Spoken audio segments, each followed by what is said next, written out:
The Berenstain Bears and the Big Spelling Bee by Stan and Jan Berenstain with Mike Berenstain. When it's spelling bee time at Bear Country School, the pressure builds up and it's hard to keep cool.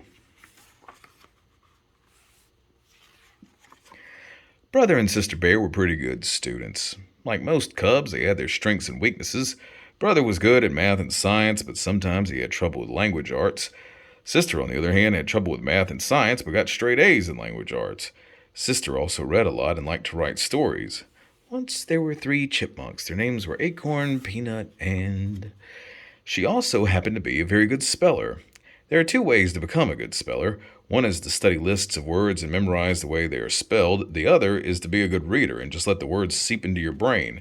Gwen, a classmate of Sister's, won the big school spelling bee last year. She was expected to win again. But something surprising happened. First, there were class spelling bees, which led to the big school spelling bee.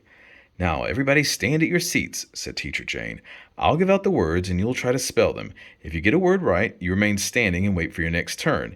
If you spell it wrong, you sit down. The words were pretty hard, and soon everyone in the class except Gwen and Sister were sitting down. Sister couldn't believe she was now tied with Gwen, the best speller in the class. Treachery, said Teacher Jane, an act of betrayal. Treachery, said Gwen. Treachery. Treachery. That's incorrect, said Teacher Jane. Please sit down. Teacher Jane turned to Sister. She was the last one standing. Treachery, said Teacher Jane, an act of betrayal.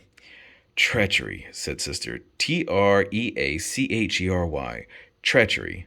That's correct, said Teacher Jane. You have won the warm-up round of the annual Bear County School Spelling Bee. Sister found herself being congratulated from all sides. I didn't know you were such a good speller, said Teacher Jane.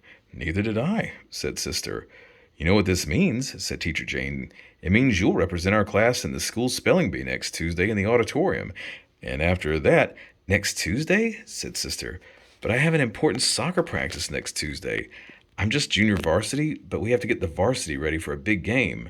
Teacher Jane smiled. I wouldn't worry about that, she said. There will be a lot more soccer practices, but there's just one school spelling bee.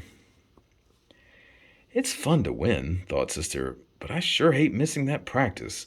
Sister was heading for the playground. She had a date to jump rope with Lizzie and Jill. They met at the playground gate. Congratulations, said Lizzie.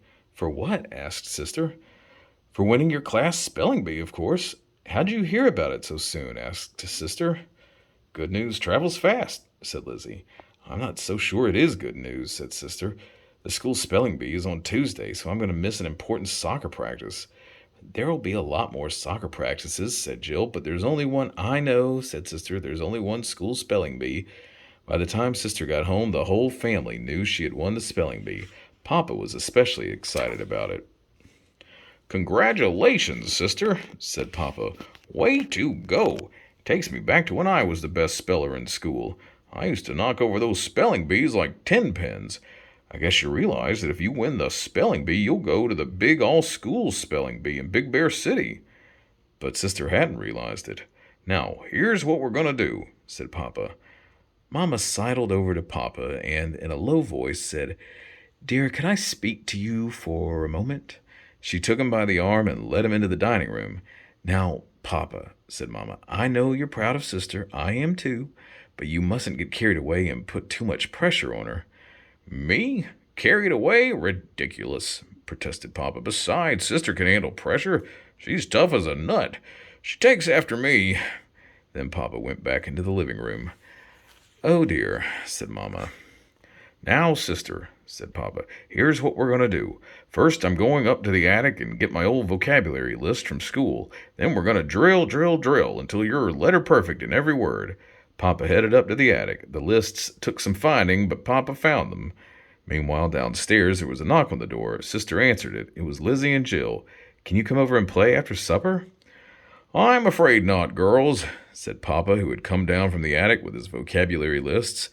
Sister and I are going to be busy preparing for the school spelling bee. The way I see it, we've got a good chance of going to the all-school spelling bee in Big Bear City. Papa was as good as his word. Every evening after school, Papa drilled Sister on vocabulary words. Destitute, said Papa, without money or property. Destitute, said Sister. Destitute. Paramount, said Papa, the uppermost or highest. Paramount, said Sister. Paramount. Prehistoric, said Papa, of that period before recorded history. Prehistoric, said Sister. Prehistoric. It was Tuesday, and the spelling bee was underway. The contestants were up on the stage. There were 7 of them. The auditorium was filled with cubs and parents. Papa was there, of course. He was rooting for Sister like crazy. Mr. Honeycomb, the school principal, was giving out the words. The words were like rockets going off and exploding into bad spelling that knocked out the contestants one by one. It was down to 2 cubs, Sister and a 5th grader. Vicarious, said Mr. Honeycomb, taking undue pleasure from the achievements of others. Vicarious, said the 5th grader. Viccariess. Vicarious. That is incorrect, said Mr. Honeycomb. He turned to Sister, who was the last cub standing. Vicarious, thought Papa out in the audience, taking undue pleasure from the achievement of others? Good grief, that's exactly what I'm doing. Vicarious, said Mr. Honeycomb, taking undue pleasure from the achievements of others. Vicarious, said Sister. Vicarious. Vicarious. Correct, cried Mr. Honeycomb, which means that Sister Bear will be going to the all-school spelling bee in Big Bear City. Sister got a standing ovation, except for Papa, who remained seated. How about a little victory snack at the Burger Bear, said Mama as they left the school. Fine, said Papa. Sure thing, said Brother. Sister didn't say anything. She was lost in thought. Papa, she said, I don't know how to say this, and I don't want to disappoint you, but I don't want to go to the all-school spelling bee in Big Bear City.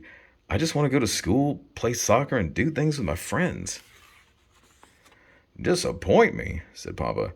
You could never disappoint me. In fact, I'm very proud of you for having the courage to stand up for yourself. Tell you what, why don't you just take off and play with your friends? Oh, may I? I love you, Papa. And she was gone. How about me? Asked Brother. Cousin Fred's got a game going over at the ball field. Take off, said Papa. Papa turned to Mama.